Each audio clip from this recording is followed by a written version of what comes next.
everyone, my name is Allie Sprecher and I am here to present to you on the willingness to communicate and communication apprehension of students in the classroom. So we are going to hit three main points here. And first we're going to talk about why students do communicate in the classroom.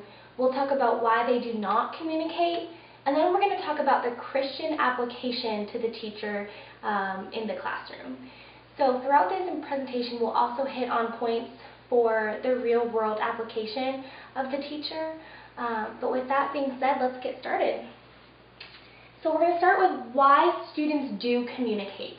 The first reason is to build a relationship. A lot of students come into the classroom just naturally wanting to know who the teacher is, whether it's because they don't have good adult relationships at home, or whether they're just a social kid, or maybe it's just a specific teacher that they feel like they have things in common with that they want to get to know. This relationship can be mutually beneficial for the teacher and student, because when the teacher effortlessly can communicate and build a relationship with the student, a lot of good can come from that, whether it's better quality of work or just more participation in general. Now, oftentimes this student can be an oversharer, an over-communicator, but if the teacher has a good enough relationship with the child, the discipline and instruction on improving can be just incredible.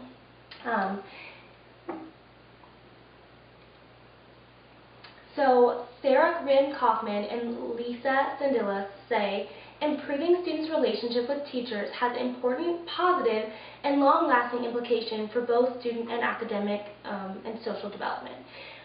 So yeah, the ramifications of this can be incredible, and so if the teacher is able to do that and promote a healthy relationship building with their students, there's going to be more influence there and result of better, more quality students and building leaders for the future, as well as the teacher feeling successful in what they're doing.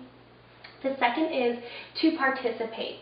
Oftentimes students just want to participate, whether it's because they feel like what they have to say is valuable to the teacher or to their peers.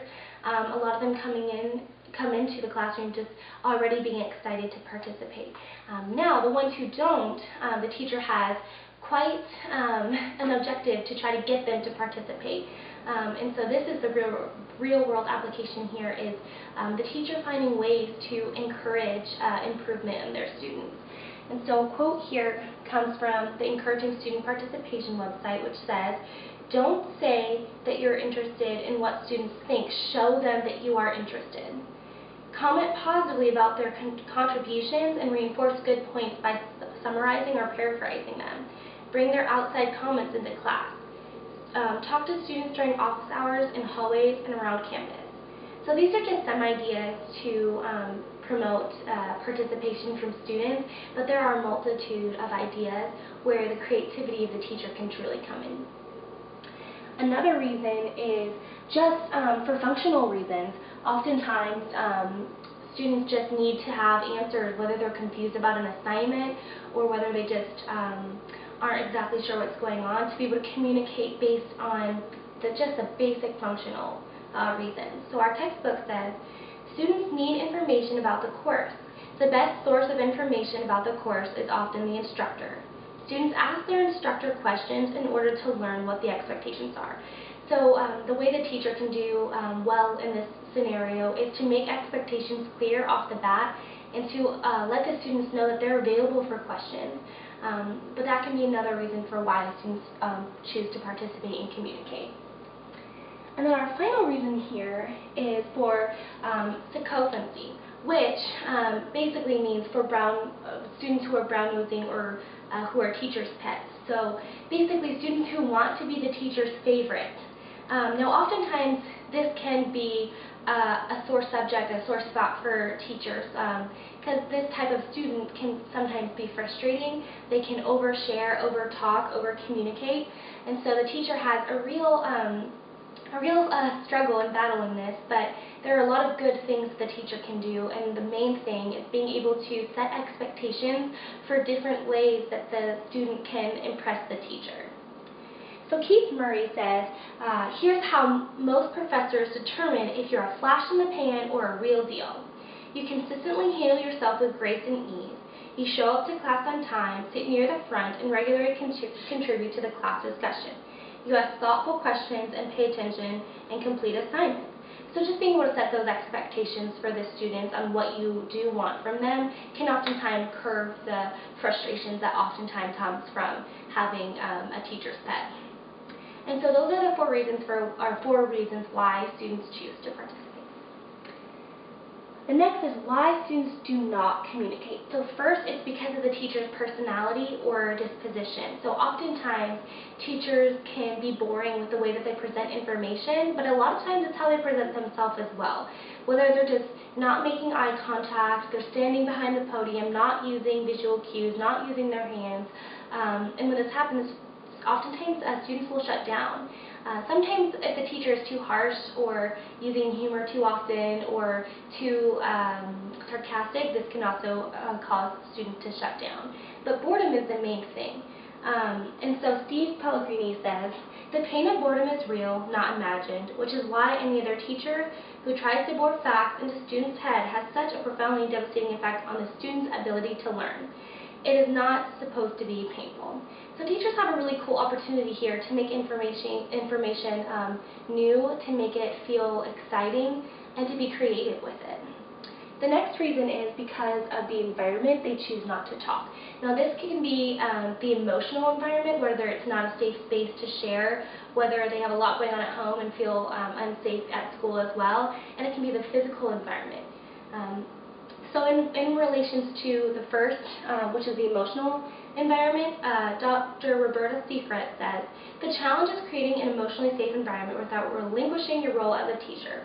So being able to create a safe space in your classroom, but still remaining the authority.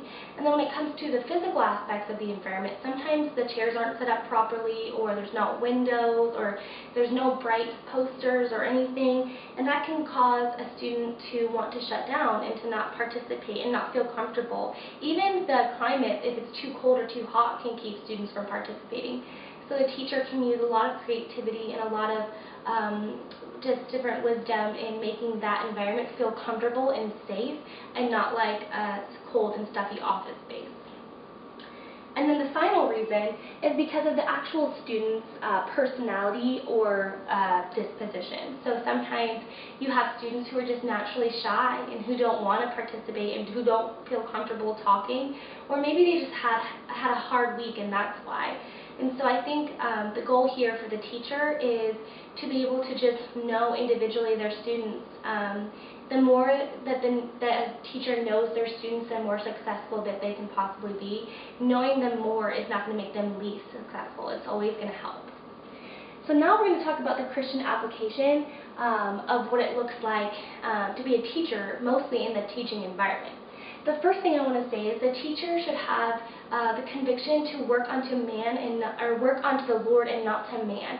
Oftentimes teachers can get just a bit caught up in wanting to impress fellow teachers, principals, impress parents, and even students, and so they have a really cool opportunity to just know that their work is for the Lord, and that's it. And so Colossians 3:23 says, "Whatever you do, work it out with all your heart, as if working for the Lord and not for human masters." The second thing is to teach and live life set apart from their peers, set apart from their coworkers. Oftentimes teachers can't present the gospel in their classroom, so they're going to have to find creative ways to let the students have a genuine encounter with the Lord. So what this looks like is the way that they're interacting, the way that they're living their life. May it be that of Jesus Christ. Romans 12:2 says, "Do not conform anymore to the pattern of this world. Instead, by the renewing of your mind, be transformed. That way you can see God's plan, His perfect plan." And then the final thing is to just strive for excellence. Strive to know the students and why each of them do or do not communicate. It is honoring to the Lord to know the flock that He has put you in charge of. And so that is our presentation. So we talked about why students do communicate, why they don't, the willingness behind why and why they don't. We talked about the teacher application and then the Christian perspective of being a teacher in that environment. So thank you so much, and I hope you were able to gain something from this.